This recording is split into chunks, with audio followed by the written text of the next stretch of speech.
Hello dear student, welcome to science classes. आज हम Thorndike के सिद्धांतों को कंटिन्यू करेंगे। सीखने के उन्होंने सहायक नियम बताए हैं। फर्स्ट है बहु अनुक्रिया का नियम। व्यक्ति किसी कार्य को करने में कई क्रिया करता है। इन सब में जो यूजलेस वर्क होता है उसे वह भूल जाता है और जो वर्क उसे लक्ष्य तक पहुंचाए वह याद रखता है। मानसिक वृत्ति या मनोवृत्ति का नियम मीन्स कि अगर हमारी मेंटालिटी पॉजिटिव होगी तो हम कोई भी वर्क अच्छे से करेंगे। ऐसे ही टीचर को अपने क्लासरूम में पॉजिटिव एटमॉस्फेयर बनाकर टीचिंग करनी चाहिए, पढ़ाना चाहिए, ताकि बच्चे उस चीज़ को अच्छे से आत्मसात कर सकें। मीन्स सकारात्मक अगर मनोवृत्ति होगी तो जल्दी सीख जाएगा बच्चा। तत्व प्रबलता का नियम मीन्स किसी भी सीखने की सिचुएशन में कुछ यूजफुल तथा यूजलेस तत्व रहते हैं। व्यक्ति इम्पोर्टेंट चीज़ों को याद रखता है, बाकी सबको वो भूल जाता है।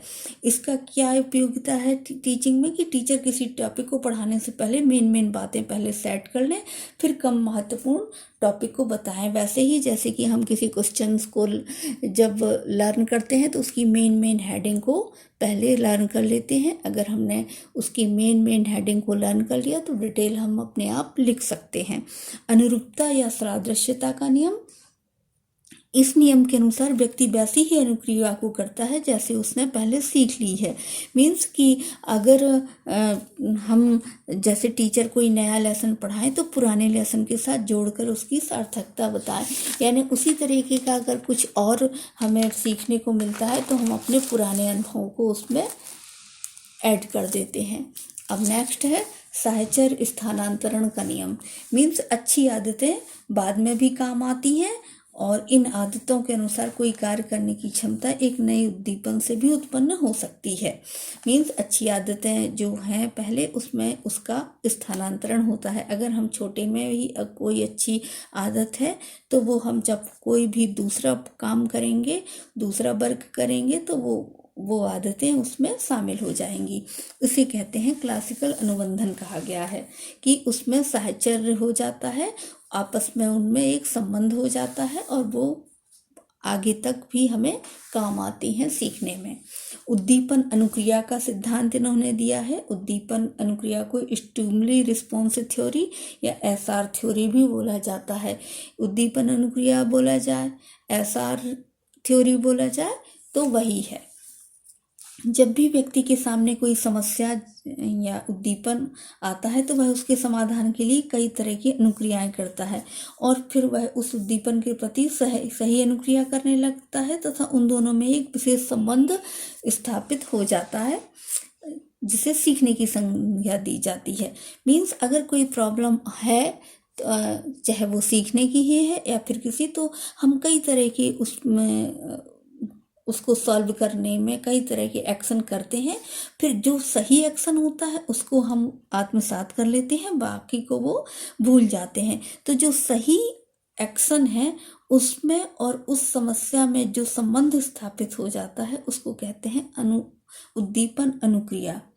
कुछ मनोवैज्ञानिकों का मत है कि इनके बीच संबंध पुनर्बलन के आधार पर होता है, क्योंकि जब कोई व्यक्ति कार्य करता है तो यदि उसके कार्य की तारीफ हो तो उस पर इसका अच्छा प्रभाव पड़ता है। इन सिद्धांतों को मीन्स उद्दीपन अनुक्रिया पुनर्बलन, थॉर्नडाइक के सिद्धांत को उद्दीपन अनुक्रिया पुनर्बलन का सिद्धांत भी बोला गया है कि अगर हम पुनर्बलन मीन्स हम किसी की तारीफ करें, पुनर्बलन मतलब पुनः उसको बल दें उस चीज को।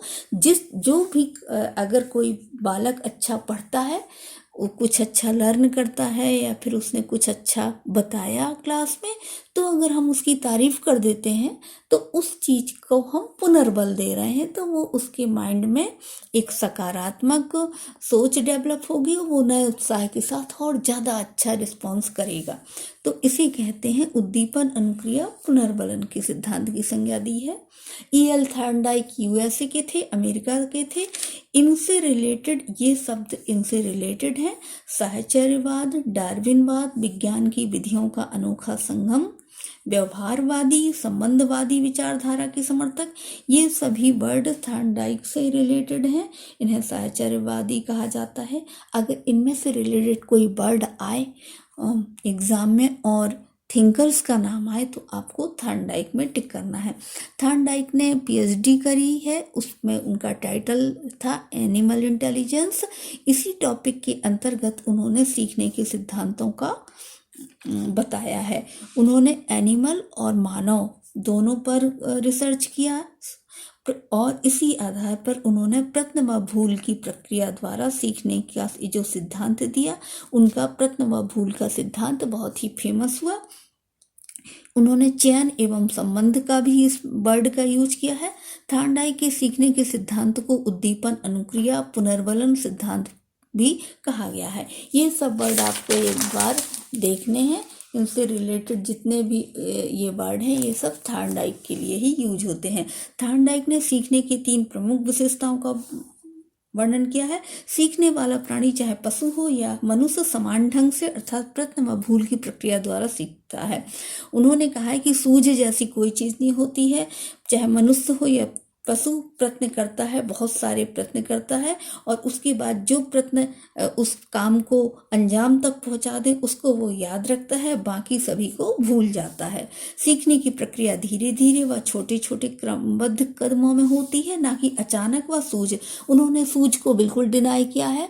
इस पर उनकी आलोचना भी हुई है, क्योंकि और थिंकर्स का मानना है कि सूझ भी साथ में जरूरी रहती है, यानी व्यक्ति सूझ से भी सीखता है। सीखने की प्रक्रिया प्रत्यक्ष होती है और उसमें किसी प्रकार का चिंतन या विवेचन का महत्व नहीं होता। उन्होंने चिंतन को महत्व नहीं दिया है और उन्होंने कहा है कि जो प्रत्यक्ष दिखाई दे रहा है उसमें ही हम उससे ही हम सीखते हैं। थॉर्नडाइक ने इन फैक्ट्स की पुष्टि अपने प्रयोग के माध्यम से की। उन्होंने बिल्ली, कुत्ता, मछली तथा अंत में मानव, बालक एवं वयस्क पर भी कई शोध किए। वे वनमानुष पर भी प्रयोग करना चाहते थे अपने सिद्धांत को लेके, किंतु वो कीमती होने के कारण खरीद नहीं पाए। ये कभी क्वेश्चन आता है कि वो कॉज और किस पर रिसर्च करना चाहते थे। उनका सबसे फेमस प्रयोग बिल्ली पर है। इसमें एक भूखी बिल्ली को उन्होंने एक पहेली बॉक्स, जिसको पजल बॉक्स कहा है, उसके अंदर उसको रख दिया और बिल्ली चूंकि भूखी थी, भूखी बिल्ली को उन्होंने एक बॉक्स के अंदर बंद कर दिया और उस बॉक्स के अंदर एक सिटकिनी थी और बाहर उन्होंने खाना रख दिया। तो उन्होंने पाया कि प्रारंभ में बिल्ली ने कुछ अजीब अनियमित व्यवहार किया, जैसे उछलना, कूदना, नोचना, खसोटना आदि एक्टिविटी की। उसके बाद फिर उसका एकदम से उसका पंजा सिटकिनी पर पड़ गया और दरवाजा खुल गया और बिल्ली बाहर निकलकर भोजन कर ली। बाद के प्रयासों में बिल्ली द्वारा किए जाने वाले फिर बाद में दोबारा वही वर्क रिपीट किया गया, फिर उस बिल्ली को रखा गया तो उसने कोई भी अननेसेसरी एक्टिविटी नहीं की और सीधी उसने सिटकिनी खोली और खाना को खा लिया। इस बात के कोई सबूत नहीं मिले कि सीखने के दौरान बिल्ली ने किसी तरह सूझ का सहारा लिया। तो उन्होंने कहा कि प्रैक्टिस मेक्स मैन परफेक्ट। हम कह सकते हैं कि अगर हम कई तरह के प्रयत्न करते हैं तो उसमें करते करते हमें वो चीज़ एक सही सटीक जगह पर हम सही एक्शन कर लेते हैं। इनके ये दोष पाए गए हैं कि उन्होंने बताया कि छात्र किसी अनुक्रिया को प्रश्न एवं भूल से सीखते हैं, परंतु सच्चाई यह है कि छात्र कभी कभी सूझ का भी सहारा लेता है। इसमें उनकी आलोचना हुई है कि सूझ का भी सहारा लिया जाता है। उन्होंने अभ्यास पर बहुत जोर दिया है, परंतु हर कार्य मात्र अभ्यास पर डिपेंड नहीं है। मीन्स उनकी ये आलोचना होती है कि उन्होंने सिर्फ सीखने के सिद्धांतों को जो प्रेजेंट पे दिख रहा है उसको उन्होंने माइंड का इसमें ज़्यादा जोर नहीं दिया है। सूझ का सिद्धांत किसने दिया है? कोहलर को, जिसको हम अपने नेक्स्ट क्लास में पढ़ेंगे। तो ये रहा थॉर्नडाइक के सीखने के सिद्धांत, जिसमें उन्होंने कुछ मुख्य नियम, कुछ सहायक नियम बताए हैं और उनका बिल्ली पर प्रश्न एवं भूल का सिद्धांत बहुत ही फेमस रहा। आप इसको 2-3 बार अगर रिवाइज करेंगे तो ये आपके माइंड में एकदम सेटअप हो जाएगा। उसके बाद अगर आप कोई ऑब्जेक्टिव सॉल्व करते हैं तो वो आपको इजीली बनेगा। इसलिए इसको पहले जो भी थ्योरी है या जो भी टॉपिक है उसको आप पहले डिस्क्रिप्टिव बहुत बार पढ़िए, समझ के पढ़िए, उसके बाद फिर आप ऑब्जेक्टिव की तरफ जाएंगे तो आप पाएंगे कि आपको ऑब्जेक्टिव सॉल्व करने में ज़्यादा प्रॉब्लम नहीं हो रही है।